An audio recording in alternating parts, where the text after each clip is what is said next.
6.17 규제에도 불구하고 집값이 상승하며 비판이 제기되는 상황에서 문재인 대통령이 국토부 장관의 긴급 보고를 받았습니다.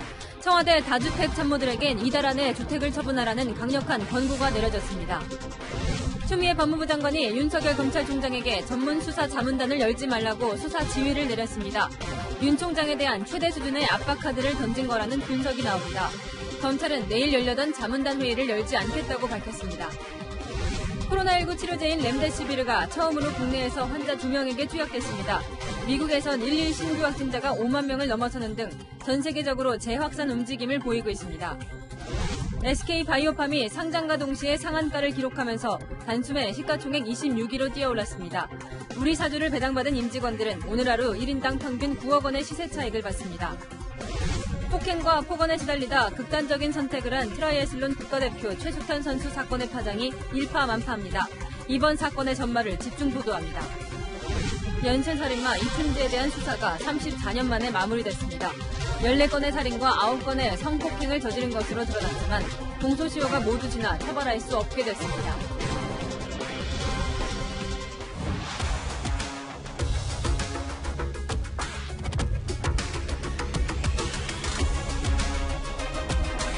안녕하십니까. 뉴스의 동정민입니다. 오늘 뉴스에는 문재인 정부의 부동산 정책으로 시작합니다. 문재인 대통령이 오늘 오후 김현미 국토교통부 장관을 불러 부동산 정책 관련 긴급 보고를 받았습니다. 방금 청와대에서 브리핑을 했는데요. 현장 취재기자 연결해 자세한 소식 들어보겠습니다. 자, 강재 기자, 오늘 보고를 받고 지시를 대통령이 내렸다면서요? 소개해 주시죠. 네, 문재인 대통령은 크게 4가지를 당부했습니다. 핵심은 실소유자는 보호하고 투기는 반드시 막아내라는 겁니다. 구체적인 방안은 제시하지 않았지만 우선 실소유자와 서민들의 부담을 확실히 줄이라고 했습니다. 이를 위해 세금 부담을 완화하는 방안을 검토할 것으로 김 장관에게 지시했습니다. 다주택자 등 투기성 주택 보유자에 대해서는 부담을 강화하라고 했습니다. 공급 물량도 크게 늘리라면서 의지를 강조했는데요. 문 대통령은 김 장관에게 반드시 집값을 잡겠다는 의지가 중요하다면서 보완책이 필요하면 주저하지 말고 언제든지 추가 대책을 만들라고 했습니다.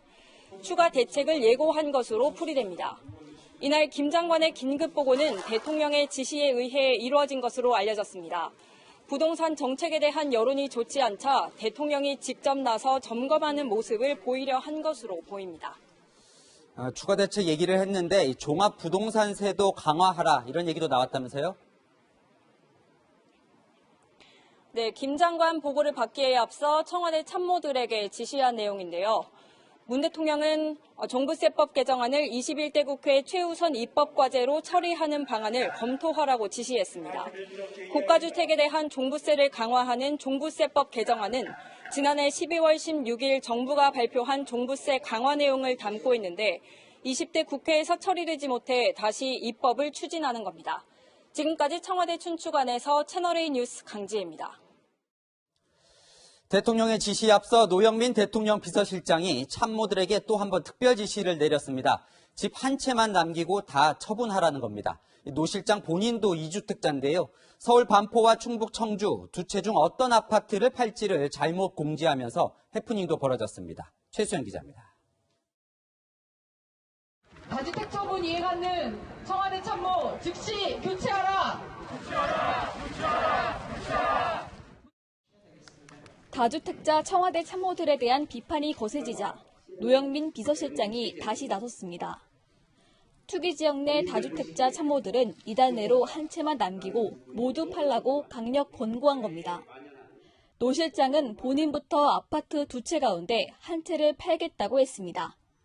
청와대는 노 실장이 서울 반포와 청주 아파트 중 반포 아파트를 급매물로 처분한다고 밝혔습니다. 그런데 잠시 후 반포가 아닌 청주 아파트를 매물로 내놓은 것이라고 내용을 수정했습니다. 문재인 정부 출범 시점인 지난 2017년 5월 반포 아파트 실거래가는 6억 5,800만 원이었습니다. 지급은 10억 원가량으로 3억 4천여만 원이 올랐습니다. 반면 청주 아파트는 2억 7,500만 원에서 2억 9,600만 원으로 2,100만 원가량 올랐습니다. 이를 두고 똘똘한 한 채 남기기라는 지적이 나왔습니다. 이달 안에 다주택을 정리해야 하는 참모는 모두 12명입니다. 김주원 민정수석은 서울 도곡동과 잠실동에, 이호승 경제수석과 강민석 대변인은 경기 분당구와 서울 잠원동에만 각각 아파트 2채를 보유하고 있습니다. 김거성 시민사회수석은 서울 응암동과 경기 구리시에, 여현호 국정홍보비서관은 경기 과천과 서울 마포에 각각 2채를 소유 중입니다. 지방까지 포함해서 2채 이상을 보유한 청와대 참모는 노영민 실장과 황덕순 일자리 수석 등 모두 7명에 이릅니다. 채널A 뉴스 최수연입니다. 이 대통령의 이례적인 지시였는데요. 정치부 전혜정 기자와 자세한 이야기 나눠보겠습니다. 자, 정 기자, 이 부동산을 둘러싼 논란이 계속되더니 결국 대통령까지 나섰습니다. 그렇습니다. 청와대가 김현미 장관의 대통령 보고를 예고하면서 오늘 긴급이라는 단어를 사용했습니다. 그만큼 이 문제를 대통령이 신경 쓰고 있다는 점을 강조한 건데, 이 긴급보고 형태는 지난해 미세먼지 대책보고, 그리고 올해 코로나19 대책보고 이후로는 3번째입니다. 이 문 대통령이 직접 국토부 장관을 이제 불러서 호출을 해서 이제 지시를 내린 건데요. 이렇게까지 한 배경이 뭘까요? 그러니까 대통령이 이 문제를 정말 중요시한다, 이런 시그널을 보내기 위한 게 아닐까요? 실제로 대통령이 이렇게 이야기한 적이 있습니다. 저는 이게 부동산 문제는 우리 정부에서는 자신 있다고 이렇게 좀 장담하고 싶습니다. 정말 반드시 해결해야 하는데 상황이 좀처럼 나아지지 않아서 대통령이 직접 나선 것으로 보입니다. 청와대 관계자는 부처에만 맡겨두기엔 사태의 심각성이 크다고 봤다고 전했습니다. 다만 사태가 심각해진 원인이 잘못된 정책 탓인지에 대해서는 언급하지 않고 있습니다. 이 공교롭게도 오늘 대통령 지지율이 나왔는데 심상치가 않았어요. 이것도 영향을 좀 미쳤을까요? 그럼 오늘 발표된 한 여론조사 결과 먼저 보시겠습니다.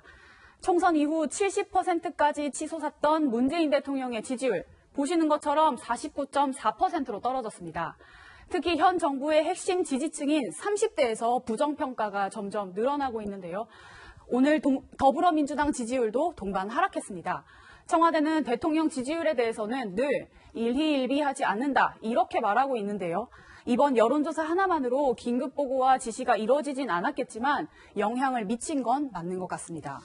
이 여론도 여론이지만 야당을 넘어서 여권 내에서도 이 부동산 정책이 잘못되고 있는 것 아니냐, 이런 비판이 계속 나오고 있었어요. 맞습니다. 야당은 정부의 부동산 정책이 실패했다, 이렇게 날을 세웠습니다. 부동산은 이 정부가 틀림없이 잡을 수 있다고 하는 이런 확신을 어떻게 입증하실는지 다시 한번 입장을 표명해 주길 바랍니다. 정부의 부동산 정책은 더 이상 신뢰를 잃었습니다. 정부는 지금까지 부동산 정책의 실패를 인정하고 국민들에게 사과해야 합니다. 진보 성향의 시민단체인 경실련과 여권 인사조차 오늘 비판에 나섰습니다. 3년 동안 집값 잡지 못한 장관은 아직도 구치소에 있는 박근혜 대통령 때문에 그 정권에서 규제를 풀어가지고 아직도 집값이 오른다고 잠꼬대 같은 얘기를 하고 있습니다. 노무현 정부에서 홍보수석을 지냈던 조기숙 이화여대 교수는 최근 자신의 SNS에서 전문성이 부족하다, 대통령이 참모로부터 잘못된 신화를 학습했구나, 이렇게 생각했다면서 문재인 정부의 부동산 정책을 강하게 비난하기도 했습니다. 문재인 대통령까지 뛰어든 부동산과의 전쟁, 그 결과가 궁금합니다. 네, 계속 주시해 보겠습니다. 지금까지 전혜정 기자와 살펴봤습니다. 여권에 또 다른 뇌관이 터졌습니다. 추미애 법무부 장관이 윤석열 검찰총장에게 수사 지휘권을 발동했습니다. 신라젠 취재 의혹 사건과 관련해 윤 총장은 수사 결과만 보고받으라는 겁니다. 이 수사 지휘권은 15년 전에 딱 한 번 발동된 적이 있는데 그때 검찰총장은 사퇴했습니다. 먼저 최주영 기자입니다. 오늘 오전 추미애 법무부 장관이 윤석열 검찰총장 앞으로 보낸 공문입니다.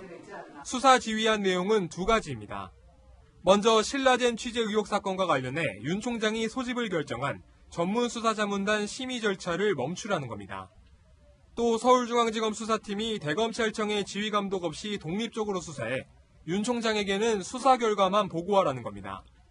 어제 국회에서 윤 총장에 대한 불편한 심기를 드러낸 지 24시간도 안 돼 직접 사건 지휘에 나선 겁니다. 상당히 우려하고 있고 지금까지는 지켜보았는데 더 이상 지켜보기 어렵다면 저도 결단할 때 결단하겠습니다. 수사지휘 근거로는 법무부 장관이 구체적 사건에 대해 검찰총장을 지휘할 수 있다는 검찰청법 규정을 언급했습니다. 추 장관이 수사지휘 공문을 언론에 공개한 건 이 사건을 놓고 윤 총장과 대립각을 세워온 이성윤 서울중앙지검장을 공개 지지한 것이라는 분석이 나옵니다. 법조계에선 추 장관이 사실상 윤 총장의 거취에 대한 최대 압박 카드를 던졌다는 해석도 나옵니다. 법무부 장관이 특정 사건에 대해 검찰총장에게 지휘권을 발동한 건 15년 만의 일입니다. 지난 2005년에는 천정배 법무부 장관이 국가보안법 위반 혐의로 고발된 강정구 교수를 불구속 수사하라며 지휘권을 발동했습니다.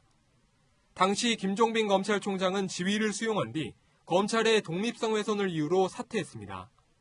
그간 검찰은 개별 사건에 대한 장관의 수사 지휘를 검찰총장의 리더십에 대한 심각한 훼손으로 받아들여왔습니다. 추 장관의 이번 지시로 검찰의 내부 갈등이 격화될 것이란 관측이 나옵니다. 채널A 뉴스 최주현입니다. 이제 공은 윤석열 검찰총장으로 넘어왔습니다. 15년 만에 발동된 장관의 수사 지휘권을 수용할까요? 그러면 거취는 어떻게 되는 걸까요? 대검찰청에 나가 있는 취재기자 연결해 알아봅니다. 자, 이은우 기자, 내일이 분수령이 될 것 같지요? 네, 그렇습니다. 2시간 전 대검찰청은 내일 열릴 예정이던 전문 수사자문단을 소집하지 않겠다고 밝혔습니다. 추미애 장관이 수사 지휘권을 발동하자 윤석열 검찰총장이 오후 2시부터 대검 간부들과 긴급 논의를 한 뒤 내린 결론입니다. 하지만 전문 수사자문단을 앞으로도 계속 열지 않겠다는 의미는 아닌 걸로 전해지고 있습니다. 현재 대검은 이와 관해 다양한 의견을 수렴 중이라고 했습니다. 추 장관이 내린 두 번째 지시, 서울중앙지검 수사팀에 대한 지휘 감독을 하지 말라는 부분에 대해서도 답을 내놓지 않았는데요.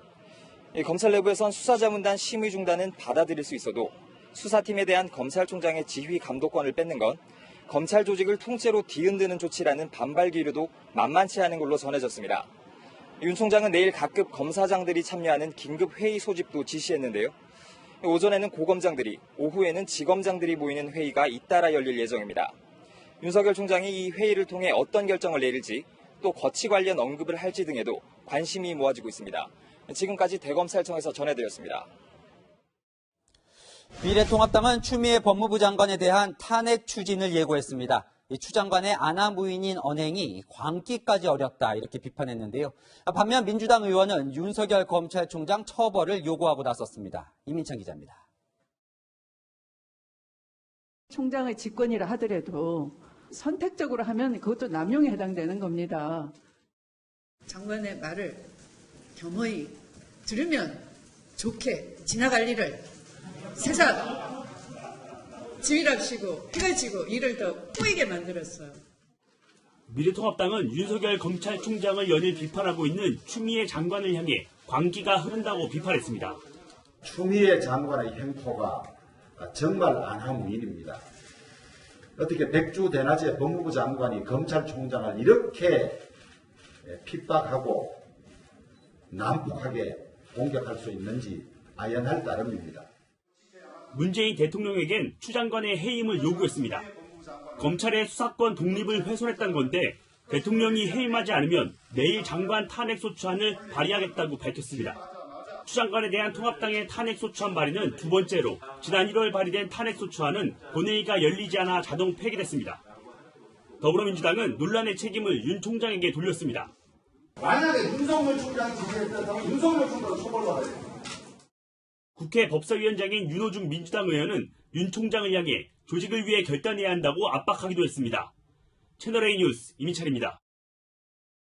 그 사람들의 죄를 밝혀줘. 지난달 26일 극단적 선택을 한 고 최숙현 선수가 어머니에게 마지막으로 보낸 메시지입니다. 주니어 국가대표를 지낸 최 선수는 고교 졸업 후 경주시청팀에 입단했습니다. 팀 생활은 악몽이었습니다. 감독부터 팀 닥터, 선배 선수까지 걸핏하면 주먹을 들었습니다. 음식을 몰래 먹었다는 등 사소한 이유에도 잔혹한 폭행이 이어졌습니다. 당연하나?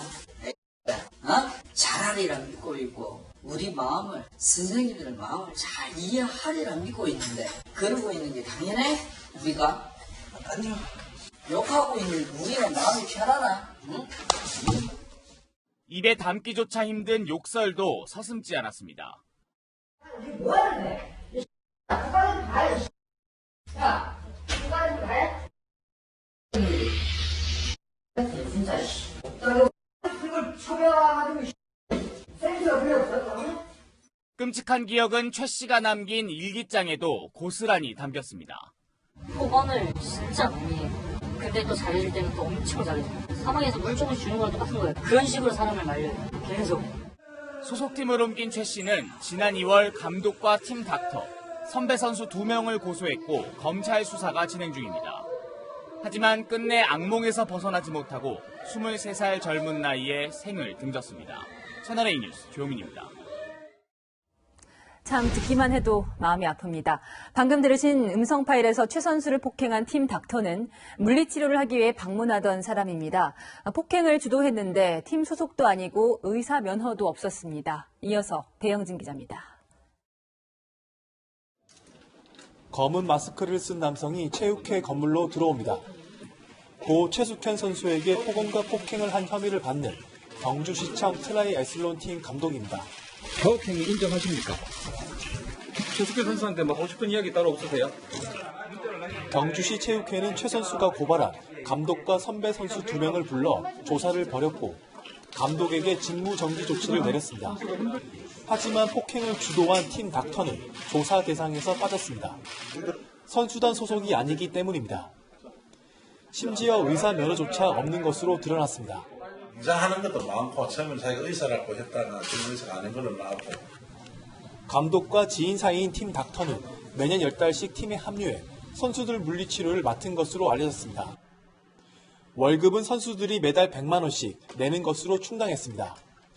최 선수를 포함해 일부 선수들은 심리치료 명목으로 돈을 더 내기도 했습니다. 근데 애들 월급을 받으면서 100만 원씩 150만 원씩 나가보세요. 돈 뭐 이겠습니까? 자기 용돈도 써야 되고 약값도 해야 되고. 논란이 불거진 후 팀 닥터는 주변과 연락을 끊고 침묵을 지키고 있습니다. 경주시 체육회는 팀 닥터가 어떻게 고용됐는지 조사를 마친 뒤 경찰에 고발하기로 했습니다. 채널A 뉴스 배영진입니다. 고 최숙현 선수는 올해 소속팀을 옮겼습니다. 새로운 팀에서 비교적 잘 적응했지만 끝내 비극적인 선택을 했습니다. 동료들의 이야기를 홍진우 기자가 들어봤습니다. 올해 부산시청으로 소속팀을 옮긴 고 최숙현 선수. 경주시청에 이어 부산시청까지 최 선수와 함께 지냈던 동료는 부산에 온 이후 최 선수의 모습이 사뭇 달라졌다고 말합니다. 팀 동료들과 장난도 잘 치고 힘든 내색 없이 고된 훈련도 소화했다는 겁니다. 초반에는 좀 많이 힘들어하고 그랬었지만 최근 들어서는 내가 좀 밝고 운동도 많이 잘하고 있었고 그런 상태였었어요.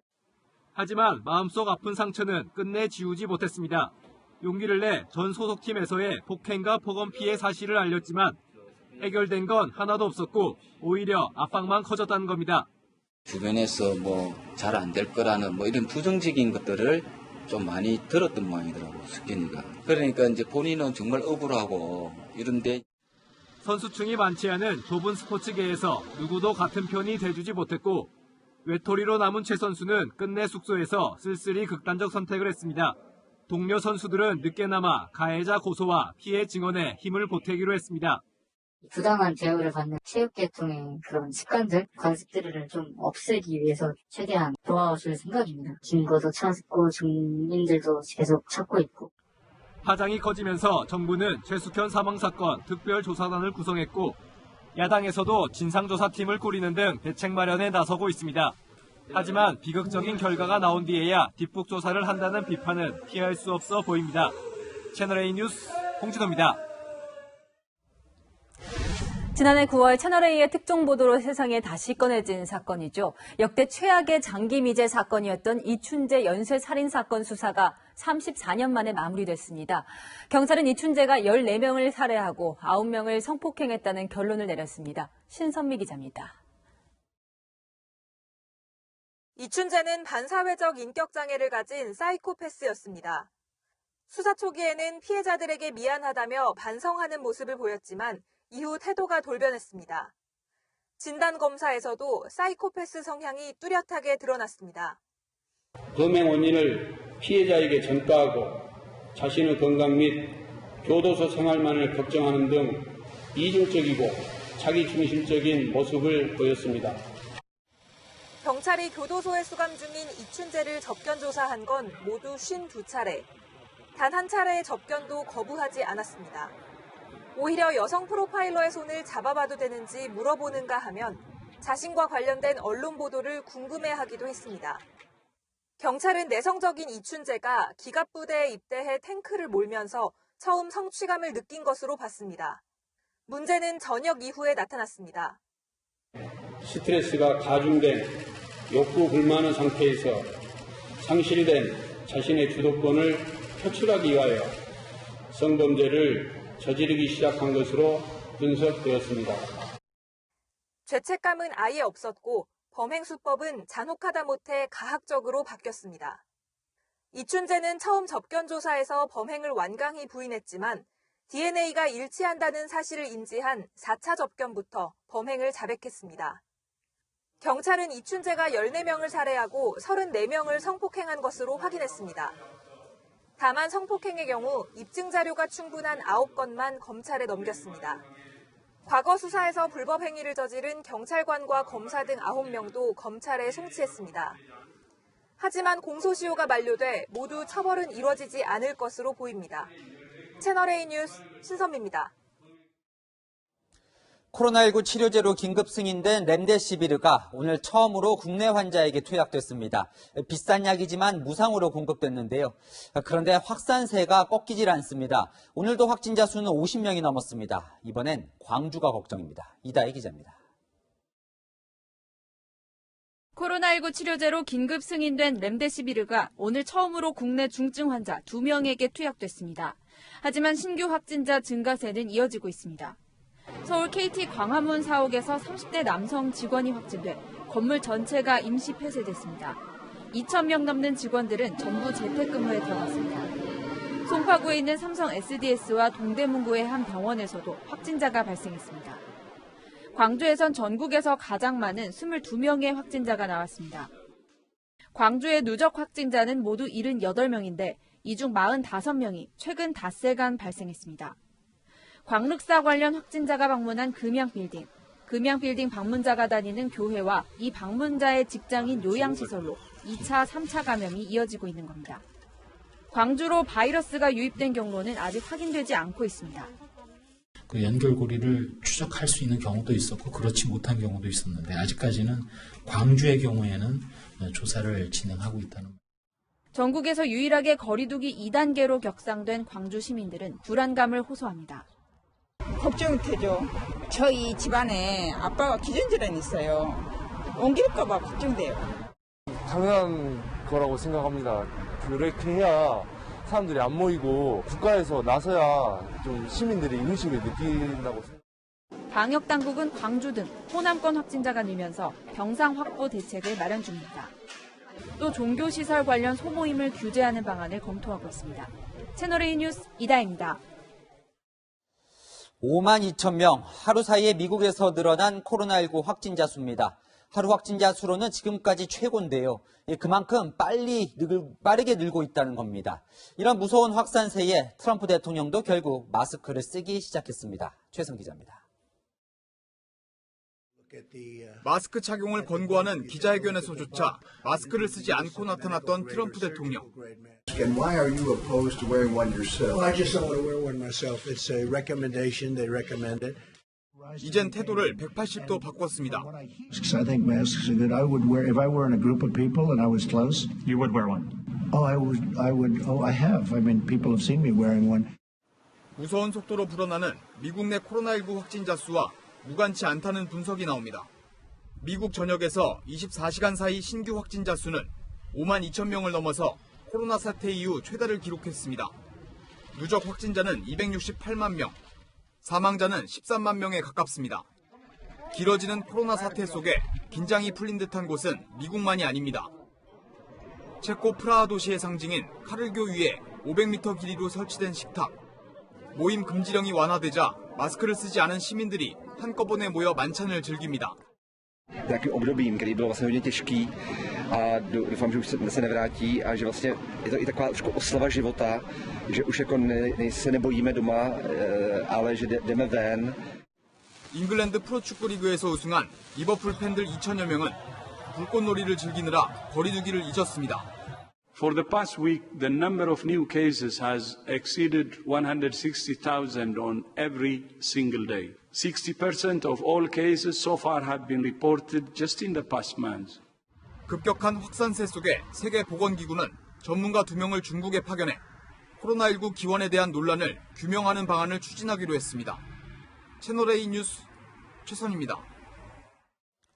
같은 프랜차이즈 간판을 내건 만두가게 사이에서 폭행 사건이 일어났습니다.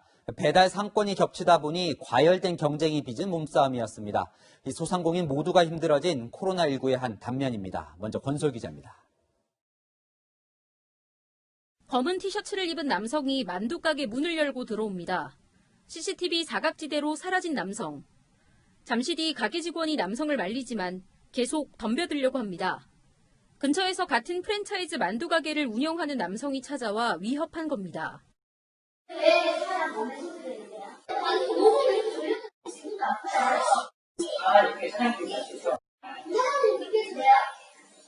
A가게 사장이 소식을 듣고 달려온 뒤에도 언쟁은 계속됐습니다. 아저씨도 지금 찾아온다니까 조금 자성하고 있어야 될 거야. 뭘 자성하는데? 저 치는 뭐 저도 친구지. A 가게 직원은 목이 졸렸다고 주장합니다. 뭐 때릴 때는 이렇게 죽을 수도 있구나 이게 생각으로 갑자기 무방 상태에서 당하니까 화가 나서 그랬습니다. 그래서 그 자리에서 사과도 2번 했어요. 그래서 저는 밀친 겁니다. 지난 4월 상권이 겹치는 곳에 같은 프랜차이즈의 만두가게가 문을 열자 배달 주문이 겹치기 시작했습니다.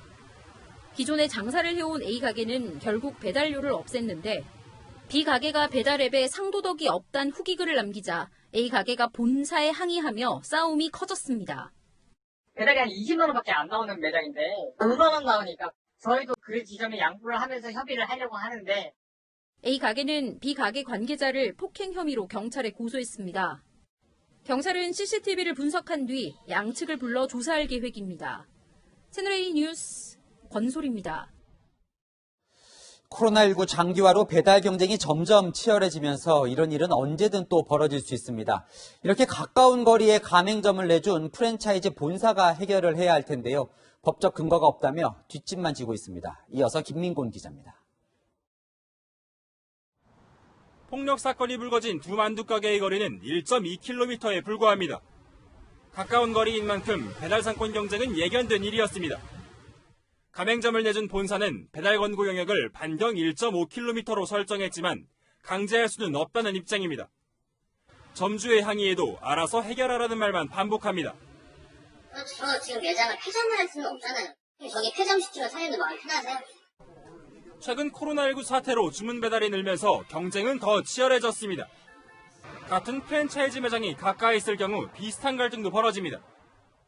지금 제가 서 있는 곳은 A 치킨집과 350m, B 치킨집과도 350m 떨어진 곳인데요. 이곳에서 직접 치킨을 주문해 배달 시간에 차이가 있는지 살펴보겠습니다. 20분이 지나자 연달아 치킨이 도착합니다. 결국 배달 시간이 같으면 소비자는 배달료가 낮은 업체를 선택하게 되고 자연스럽게 배달료 인하 경쟁이 치열해지는 겁니다. 하지만 가맹점 간의 갈등을 중재할 법적 근거는 없습니다. 공정거래위원회는 배달 상권을 규정하는 게 바람직하지 않다고 답합니다. 배달 그 상권 자체를 가맹점과 배제하거나 하는 거는 좀 법적으로는 근거도 없고 왜냐면 저기서 더 많은 할인을 준다면 저기서 할 수 있는 거고. 코로나19 사태가 장기화되면서 제살깎기식 경쟁을 벌이는 소상공인들의 갈등도 깊어지고 있습니다. 채널A 뉴스 김민곤입니다.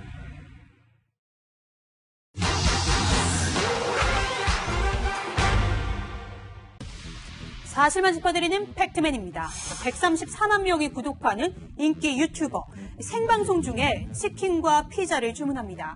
그런데 누군가 베어먹은 흔적이 있고 피자도 몇 조각 부족한데요. 네, 한 조각 베어물어서 왔더라고요. 배달원이 치킨을 먹은 것 같다는 주장, SNS를 통해 확산됐는데 사실은 조작이었습니다. 유명 유튜버의 조작 방송 처벌하기 어렵다는데 사실인지 따져보겠습니다. 피해를 본 치킨 업체는 법적 대응을 예고했습니다. 힘든 시기에 가맹점주들에게 피해를 줬다는 거죠. 유튜버가 사과를 안 한 건 아닙니다. 해당 브랜드명이 모자이크 처리가 다 됐으니 피해가 안 갈 거라는 아니란 생각을.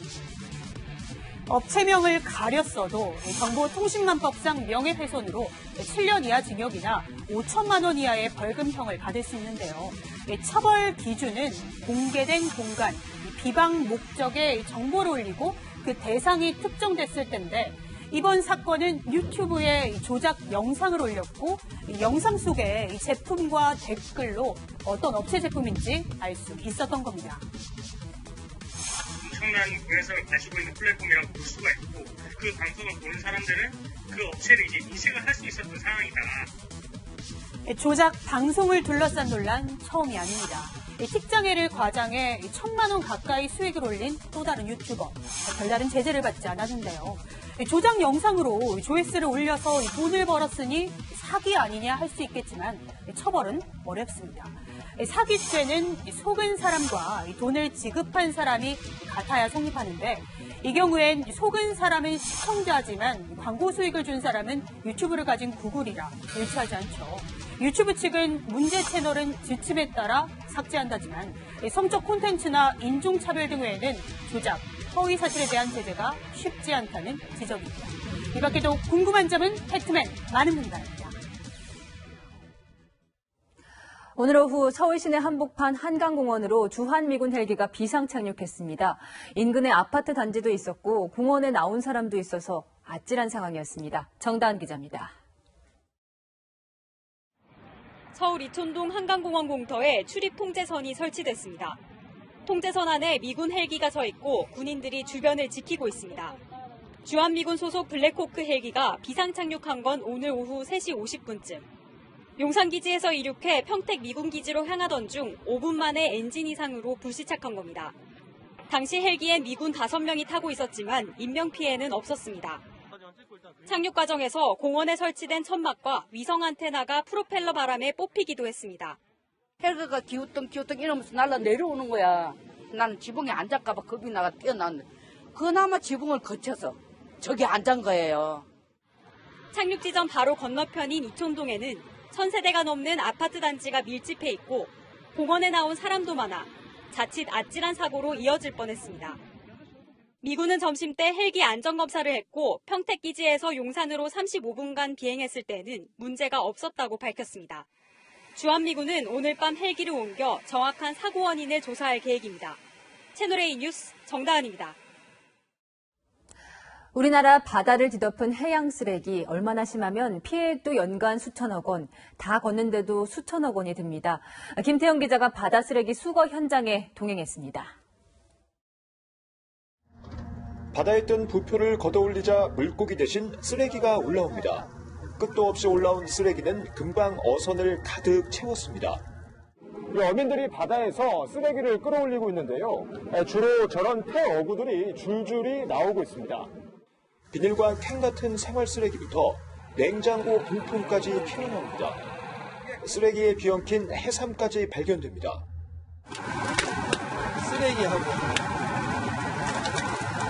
이거 해삼이죠. 이게 같이 이렇게 쓰레기하고 같이 들어있는 보령 지역 어선 40척이 어제와 오늘 이틀간 건져 올린 쓰레기는 25톤에 이릅니다. 우리나라 전체 해역에 쌓인 것으로 추정되는 쓰레기는 약 14만 톤. 조업 안전을 위협할 뿐만 아니라 해양 생물이 죽는 등 이로 인한 피해는 연간 4,500억 원에 이릅니다. 줄이 뜹니다. 그럼 어선은 지나가는데 선액이라든지 이런 그 스크류 예민한 부분에 이게 걸리면 어선에 손상을 입습니다. 침수 쓰레기 때문에 고기가 침수 들어오지 못합니다. 그런 영향이기 때문에 바다 환경은 굉장히 청소해야 된다고 저는 생각합니다. 쓰레기를 치우는 게 급선무지만 비용이 관건입니다. 바닷속 쓰레기를 모두 수거하려면 3,500억 원이 들 것으로 추산됩니다. 막대한 재정이 들어가는 만큼 정부와 지자체의 지원이 필요하다는 지적이 나옵니다. 채널A 뉴스 김태형입니다. 요즘 장사도 힘들 텐데 식당 주인에게 황당한 일이 일어났습니다. 이른 새벽 승용차가 식당으로 돌진해 유리창을 박살내더니 노상 방뇨까지 하고 달아났습니다. 뺑소니범 일주일 만에 붙잡혔습니다. 우현기 기자입니다. 늦은 밤 상가 앞 주차장에 흰색 수입차가 들어섭니다. 후진을 하던 차량은 주차선을 넘더니 식당 안으로 돌진합니다. 조수석에서 내린 동승자는 차 상태만 살펴본 뒤 가게 뒤편으로 돌아가 노상방뇨까지 합니다. 사고를 낸 차량 운전자는 20분 뒤 대리기사가 도착하자 골목길로 유유히 사라집니다. 가게를 들이받은 차량은 좁은 골목길을 따라 50m쯤 달아났는데요. 이곳 모퉁이에서 큰 길 쪽으로 사라졌습니다. 가게가 유리창도 깨져 있고요. 메뉴판 배너라든지 다 짜그라지고 깨져 있었어요. 황당하기도 하고 어이도 없고 열도 많이 받았어요. 사건 당일 신고를 받은 경찰은 수사에 착수했습니다. 하지만 용의자를 찾는데 어려움을 겪었습니다. 경찰이 주변 CCTV 영상을 확보했지만 차량 불빛 탓에 번호판이 보이지 않았기 때문입니다. 식당 주인은 용의자를 잡기 위해 인터넷 커뮤니티에 글을 올리며 도움을 청했습니다. 코로나로 매출도 30-40% 많이 빠졌어요. 가게도 또 이렇게 사고가 나고 하니까 또 영업부터 한 3-4일 정도 못한 것 같습니다. 많이 심각하네요. 경찰은 사건 발생 일주일 만에 용의자를 검거했습니다. 대리운전 업체를 통해 40대 운전자를 찾아낸 겁니다. 경찰은 조만간 용의자를 불러 당시 음주 여부를 포함한 자세한 사고 경위를 조사하기로 했습니다. 채널A 뉴스 우현기입니다. SK의 제약사죠. SK바이오팜이 오늘 상장하자마자 대박을 안았습니다. 우선주를 배정받은 직원들 1인당 9억 원의 시세 차익을 안았습니다. 안건우 기자입니다.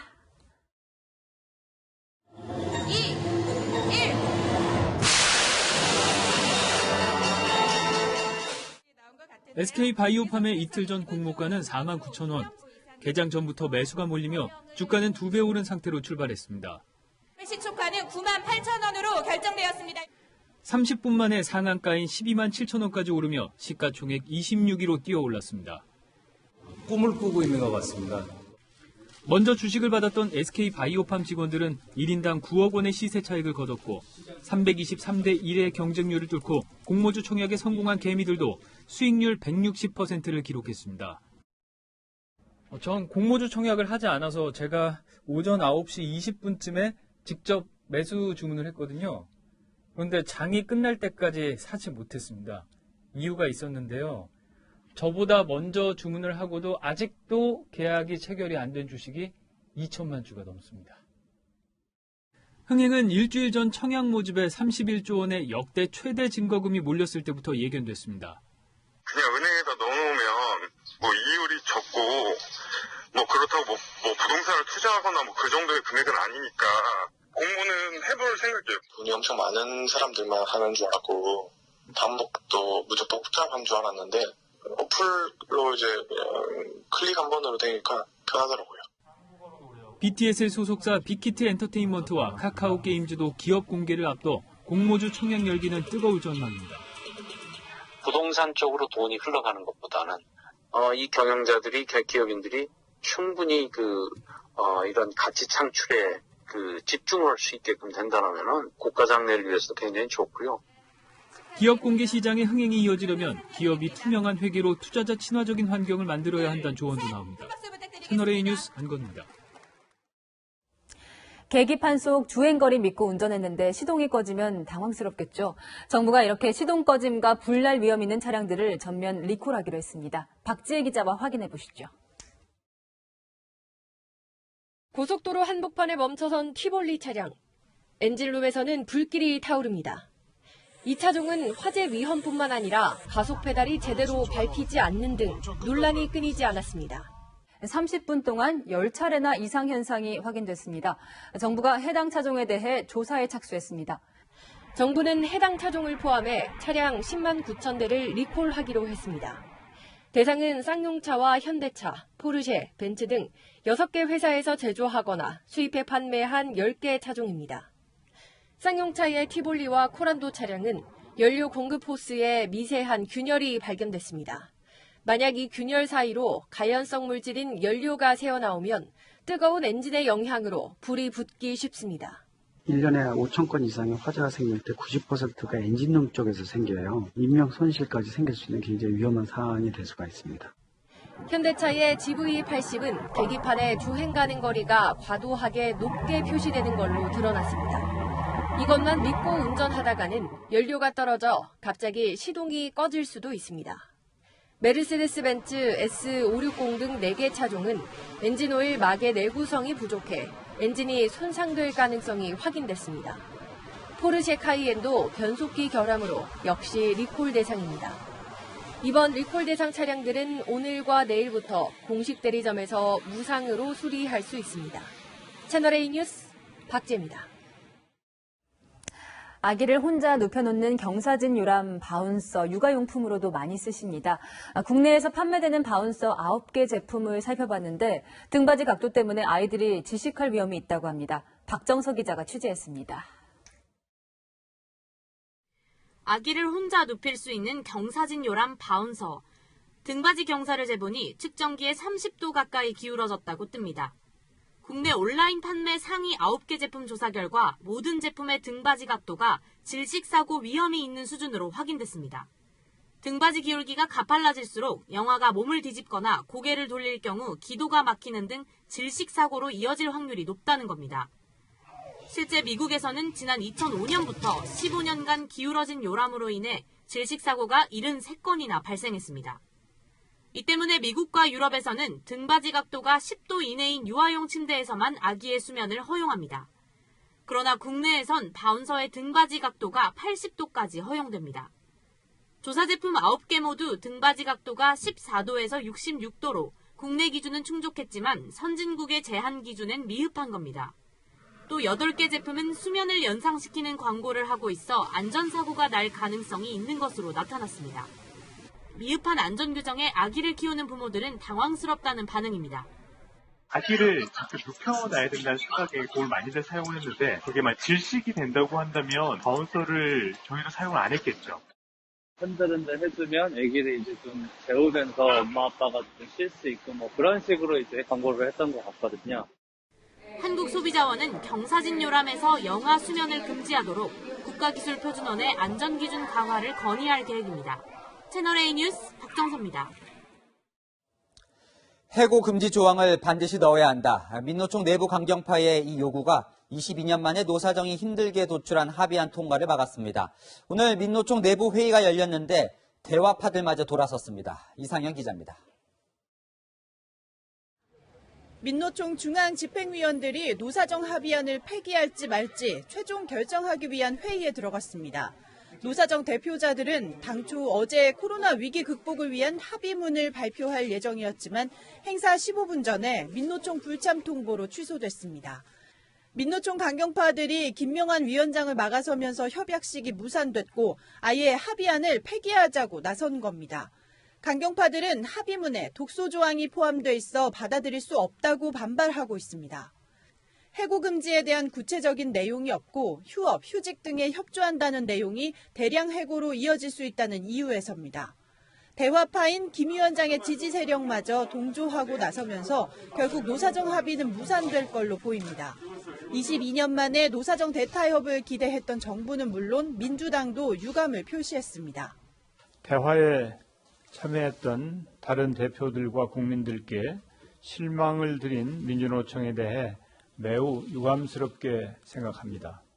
민주노총 내의 강경파가 사회적으로 수용하기 어려운 과도한 요구를 내세우며 합의를 불발시킨 것이 매우 유감스럽습니다. 민노총의 일방적 대화 파기에 반발한 한노총마저 대화 무산을 선언하면서 노사정 대화 재개 가능성은 더 낮아졌습니다. 채널A 뉴스 이상현입니다.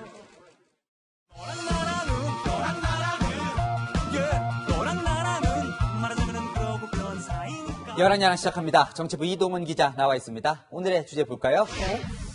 짜증 덕분에 이 앞뒤가 안 맞는 표현 같은데 이 미래통합당 관련 이야기인가 보죠? 네, 여야 지지율 얘기부터 좀 해볼까 하는데요. 더불어민주당과 미래통합당 지지율 격차가 한 자릿수가 됐습니다. 4개월여 만입니다.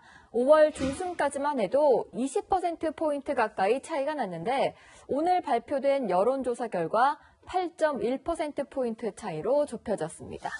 왜 저렇게 좁혀졌을까요? 이 통합당이 딱히 뭘 잘했을까? 언뜻 떠오르진 않는데요. 네, 이번 조사에서 지지율 격차가 좁혀진 데는 통합당의 지지율 상승폭보다 민주당의 지지율 하락폭이 더 큰 영향을 미쳤습니다.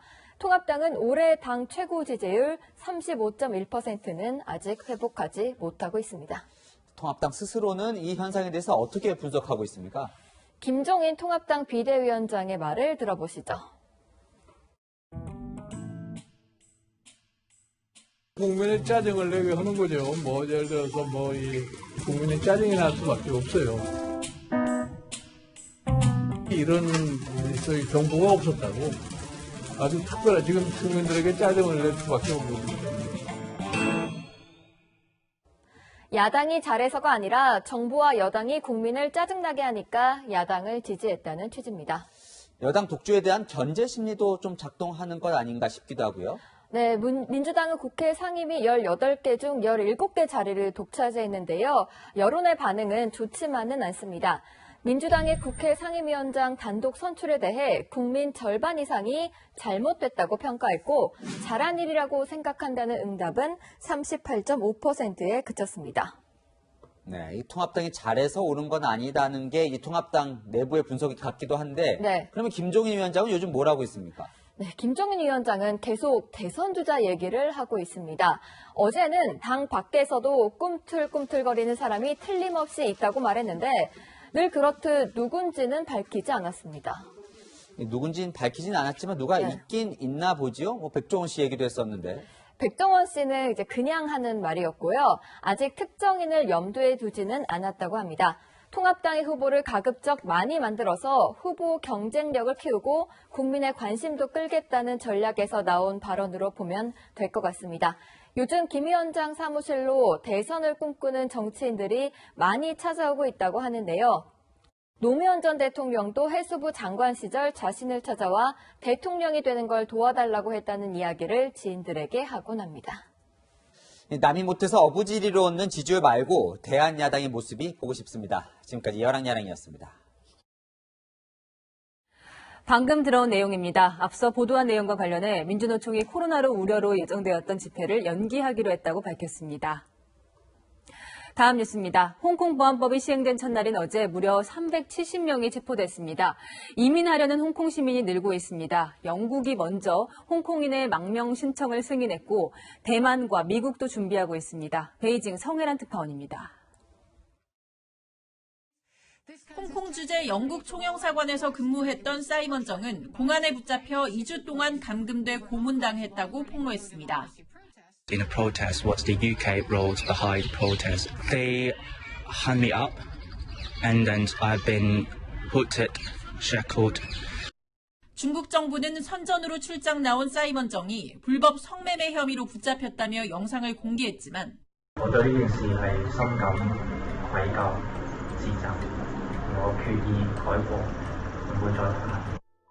영국 정부는 중국의 가혹 행위가 있었다며 정치적 망명을 정식 승인했습니다. 홍콩 보안법 논의 뒤 처음 나온 정치적 망명으로 홍콩을 탈출하려는 움직임이 더 많아질 것이란 분석이 나옵니다. 보안법에 반대하며 수천 명이 거리로 나온 어제도 15살 소녀를 비롯해 370명이 체포됐고 시민들은 경찰이 쏜 물대포를 맞았습니다. 國安法咧係一個獨裁嘅惡法。咩叫獨裁咧？因為呢個政權咧唔係代表我哋。 이민 상담소에는 홍콩을 탈출하려는 시민들의 문의가 빗발치고 있습니다. 一个礼拜大概30到40左右，对，所以现在是300左右，所以比以前多10倍。预估香港移民潮起码还会延续3到5年的。 대만은 홍콩 시민들의 이민을 돕기 위한 기관을 새로 만들었고 미국도 홍콩 시민의 난민 지위를 인정하는 법안을 준비 중입니다. 중국 측은 홍콩 보안법이 홍콩 번영을 위한 방파제라며 정치적 망명을 허용한 영국이 국제법을 위반했다고 반발했습니다. 베이징에서 채널A 뉴스 성혜란입니다. 코로나19 때문에 전해진 슬픈 사연들입니다. 미국에서는 53년을 해로한 노부부가 코로나19에 감염돼 한날 한시에 숨졌습니다. 인도에서는 결혼식 이틀 만에 신랑이 사망했습니다. 한수아 기자입니다. 미국 일리노이주의 한 고등학교에서 만나 53년간 함께한 노부부. 지난달 초 팔순 아내가 코로나19 확진 판정을 받았고 이틀 만에 남편도 감염됐습니다. My mom called me and said, "Hey, to let you know, I'm ready to go." And I yelled. 중환자실에서 치료를 받던 이들의 상태는 최근 급격히 나빠졌고 힘없이 누워있던 남편은 아내가 옆에 있다는 간호사의 말에 눈썹을 움직이며 힘겹게 손을 붙잡았습니다.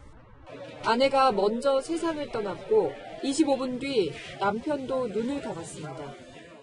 And then he just placed their hands near each other, and next thing we know, they grabbed each other's hand, and that's how they went. 인도 북부 비하르주의 한 시골 마을에서는 결혼식을 올린 신랑이 이틀 만에 코로나19로 숨졌습니다. 결혼식 당일에도 고열에 시달리던 신랑은 예식을 미루자고 했지만 가족들의 성화로 식이 치러진 겁니다. In a massive rush, the family also went ahead with cremation of the groom before he could be tested for COVID-19. And the wedding has emerged as perhaps the biggest super spreader in the state of Bihar. 신부는 음성 판정을 받았지만 100명 넘는 하객과 주민들은 집단 감염을 피하지 못했습니다. 인도 당국은 해당 마을에 통제령을 내리고 집중 방역에 나섰습니다. 채널A 뉴스 한수아입니다.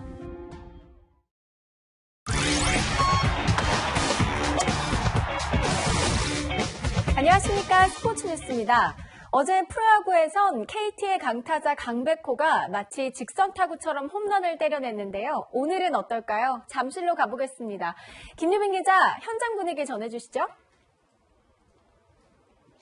네, 잠실입니다. 이르면 내일부터 이 관중석에 한 칸씩 이렇게 뛰어앉아서 전체 관중석의 30% 정도가 채워질 것으로 예상이 됐는데요. 코로나19 추이가 계속되면서 문체부는 관중 입장 관련 계획안 발표를 아직도 내지 않고 있습니다. 현재 제 뒤로는 LG와 KT의 6회전이 진행 중입니다. LG가 1점 차로 KT를 앞서고 있는데요. 멜 로하스 주니어의 솔로 홈런으로 KT가 선취 득점을 챙겼는데 이어서 유한준 또 켈리 142km 직구를 공략해 솔로 홈런을 터뜨렸습니다. 하지만 5회 말 LG가 반격에 나서면서 순식간에 상황을 역전시켰습니다. 4번 타자 강백호의 방망이는 아직 조용한데요. 어제는 대단한 홈런으로 주목을 받았습니다. 어제 잠실구장을 반토막 내는 이른바 괴물 홈런입니다. 5회 LG 차우찬의 낮은 슬라이더를 걷어올렸는데 발사각이 겨우 18.8도였습니다. 타구 속도는 175km였는데요. 메이저리그에서도 최정상급 파워를 지닌 타자들만 만들어낼 수 있는 수치입니다. 강백호는 올 시즌을 앞두고 타격폼 변신을 추구하며 몸통 회전력을 높이는 훈련을 해왔습니다. 당시 저희 취재진이 직접 훈련 현장에 가봤는데요. 한번 들어보시죠. 웨이트보다는 좀 회전력 이런 것들도 많이 하고 있고요. 회전 쪽에서는 다른 선수들보다 조금 더 좋은 것 같아요. 이 큰 스윙이 결국 시즌에서도 빛을 발해 발사각 18도의 괴물 홈런을 만들어냈습니다. 지금까지 잠실에서 채널A 뉴스 김유빈입니다. 영화나 드라마에서나 볼 법한 중세시대 검술을 수련하는 사람들이 있습니다. 실전 검술은 영화와 차이가 있다는데요. 이들을 중세시대로 이끈 매력은 무엇인지 이현용 기자가 보도합니다. 중세시대의 영토를 놓고 벌이는 치열한 전투에서 검술은 생존을 위해 필수. 500년 전 중세 르네상스 시대의 검술이 서울 동작대교 아래서 펼쳐집니다. 중세 검술을 배우는 동호 회원들이 일요일마다 모입니다. 상상이나 가상의 싸움이 아니라 실제로 그 사람들이 몸을 지키기 위해서 싸웠던 무술이라는 것. 그렇기 때문에 그 무술을 수련함으로써 그런 합리성을 발견하고 그런 실전성을 이제 체험한다는 것. 네, 그것도 하나의 매력이라고 할 수 있습니다. 검과 검이 맞부딪히는 영화 장면은 긴장감을 높이기 위한 장치일 뿐 실전에선 붙었던 검을 떼어내는 즉시 공격의 틈이 생깁니다. 상대가 다른 곳을 치기 위해서 칼을 뗐을 때 느낌을 바로 포착해서 쫓아 들어가요. 회원들이 사용하는 수련용 검은 헝가리 등 유럽에서 수개월에 걸쳐 특수 주문 제작된 것. 길이 1m 30cm 안팎에 무게는 1.5kg 정도로 진검과 달리 날카로운 부분이 없고 잘 휘어져 안전합니다. 수련용으로 제가 적합한 게 필요했고요. 이제 제 키에 맞도록요. 그리고 이제 이렇게 이제 역사적으로 나온 이제 검의 형태가 거의 없습니다. 검 하나가 수십만 원에 이르지만 대관료 없는 장소에서 수련하기 때문에 추가 비용이 없습니다. 역사 속 무술이 현대인들의 취미로 되살아나고 있습니다. 채널A 뉴스 이현용입니다. 장마철이지만 더위와 비가 반복되는 불규칙한 날씨에 옷차림하기도 좀 애매하시죠? 내일은 통풍이 잘 되는 반소매 의상으로 준비하시기 바랍니다. 많은 지역에서 30도 안팎까지 치솟겠고요. 오늘보다 구름도 적어서 빛도 강하겠습니다. 내일 한낮에 서울과 대전은 30도, 대구는 28도까지 오르겠고요.